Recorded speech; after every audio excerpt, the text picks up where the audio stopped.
It was stolen. That pin was stolen. Or you could say it was wrestling acumen. That particular wrestler had their head on a swivel and understood that sometimes a win is a win, particularly if it's to crown the inaugural Spinebuster Wrestling Underground Champion. Nice belt. A very busy belt, but a nice belt. Very nice. Now, there will be a triple threat match, so no DQ follows, between, as we know, Jay Joshua and Joseph Connors and Millie McKenzie, and they will all be trying for that main belt. In the meantime, those who don't win, and there can only be one winner, folks, they will have their medallions, those 3 medallions, expunged, and they'll have to start again at the bottom of the ladder, which is why people like Riho and the Duchess, who both need a win, are fighting so strongly, because you might as well.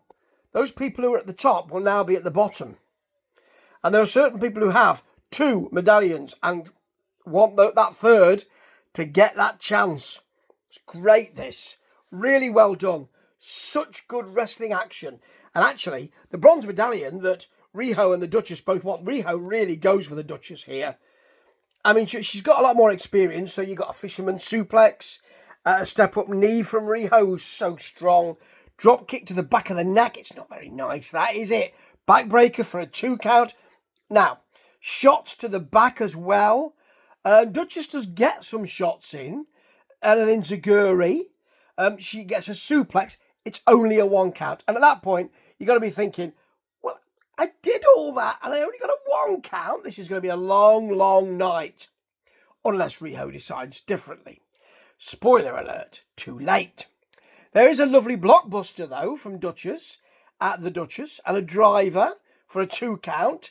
Riho, though, stops that momentum with a headbutt, a spinning fisherman buster, and a package pile driver. Takes 2 goes at that, finally gets it for the pin. It was rather good, and afterwards, Riho shook her hand, not her own hand, that would be silly, shook Duchess's hand and gave her some words of encouragement, and later on we'll say, look, you need to get that real intensity and that will to win and that aggression, otherwise you're not going to do it. And then Duchess saying, I know I lost, but I got those words from ostensibly a wrestler who has a lot more experience, and that really helped me. And it will, that kind of thing will, particularly when you are on the grind to try and get the next, or your first in fact, medallion. Now, Angel Hayes is still talking about Harley Hudson, even though she beat her last week. She's really grinding that information in. I got the medallion, you lost yours, see ya. Same with Nina Samuels. Holly Hunter, so not Holly Hunter, Holly Hunter is an actress. She's an actress. I mean, I wouldn't be surprised to see her on Spinebuster Media, because they've got a great pull, you see. But Holly Barber she won last week, but she'd accepted Nina Samuels' criteria that she had to beat her in 5 minutes. She just lost out. The time just beat her, and so Nina Samuels is delighted that she now has, Holly Barber now has no medallions. And she's grinding that information into her as well. Right. Riley Nova, who has been a kind of adjunct, I mean, he's the helpmate, isn't he, for Joseph Connors, Bred for Better, is here to show us what he can do against Leon Cage. It's quite a lot, actually. There is no Joseph Connors because he'll fight later on. And Leon Cage attacks before Riley Nova's even got... Well, no, before Leon Cage has got his jacket off, actually. So he's fighting jacketed. Jacket required. That's not the Phil Collins album you want. If indeed you actually want a Phil Collins album. If you do, it's probably that one, isn't it? Anyway... Not Hello, I Must Be Going, anyway, I don't think. Anyway... Riley Nova bails early on, and there's an immediate dive, though, from from Leon Cage, who's not going to let him rest. Uppercuts, though, from Nova. He gets back on top, which Cage sells really well. I'm looking at my notes here. A Hurricane Rana and a nice drop kick from Mr. Cage. Mr. C, a drop kick, but he goes to the top, and Riley Nova catches him there with a big boot. There's a leg drop in the ropes from him, and a nice neck breaker for a 2 count. Also a nasty tilt-a-whirl slam. A headlock that's worked, but Cage is back with a big Hurricane Rana, and they are both down. I'll tell you what, those kicks to the face from Cage, it looked like he didn't hold anything back with those, and no wonder Riley Nova was feeling his teeth after those 2 kicks.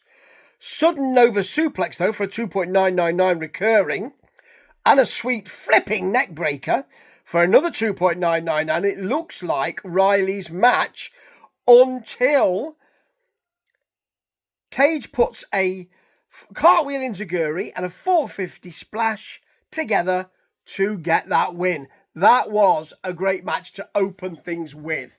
No, a second match. We opened with another great match, Riho versus the Duchess. Yeah, that's right. Now, it's been 15 weeks since we started this, and I feel I'm part of it. 15 weeks! Can't believe we've come to the end of this. But we have. Joshua versus Mackenzie versus Connors. Connors is smacked by both his opponents, and after jawing at them, it's not the right thing to do, Joseph. I know you've got a big ego, but it's not the right thing to do. They then get a double shoulder block on him. He bails, and it spills to the outside. Connors throws Jay Joshua into the corrugated door. With Conor Bailey, he does it twice. Conor Bailey on commentary shouting, "We can't afford a new one." That's great. That's really good. Now, Connors keeps Jay Joshua out because he wants to concentrate on Millie McKenzie. See, he's got that acumen. Hint, hint. And then there's some Millie McKenzie chops, and a clothesline makes... it's one of those things where it made Joseph Connors DDT Millie McKenzie because of the way he was standing. And it really worked because they didn't have to set it up for ages. It was really well done. Millie then gets them both down. Well, but then she tries to spear. I think she spears Connors, if I remember rightly. Tries to spear Jay, can't quite do it. Jay gets the enziguri, tries to spear him, couldn't even. It didn't work. Anyway, double clothesline though for a long 2 count. And then snap backbreaker from Connors. That was lovely, and a nasty DDT, even lovelier. They're all down. Millie is looking at the camera. Superb little selling for the camera, little chat. It was lovely. Really made it work. Really made it look like I am all out here. I'm giving it my all. Now, Jay Joshua gets a big suplex on Millie, and then Millie suplexes Jay Joshua. Folks, not once, but twice. That is amazing. And that's amazing too. How marvellous. Can't quite see you properly. I'll put those on again. So, we then get a Millie McKenzie destroyer. I think it was on Joseph Connors. No, it wasn't. It was on Jay Joshua. And it looked like it was her win. Riley Nova is out to pull the referee out the ring. Of course, there's no disqualification, so it has to be dealt with. Out come Riho and Chantel Jordan to deal with Nova. There's good freneticism here, and the end of this match is really strong. There's a Millie McKenzie spear to Connors. She's caught when she tries it by Jay Joshua. He hits a power bomb. He hits a pile driver. And Joseph Connors steals that pin from Jay Joshua. My word. I never expected that Connors would win that. I thought that either it was going to be a coronation for Jay Joshua, who has been the strongest in this tournament in my view, or Millie McKenzie really surprising us all. I didn't think Connors was going to win that. I thought it was set up for him not to win it. He'll be insufferable now, won't he? But who will challenge him next? My God, this Spinebuster stuff is good. Makes me pleased to be a wrestling fan. Ta-ta.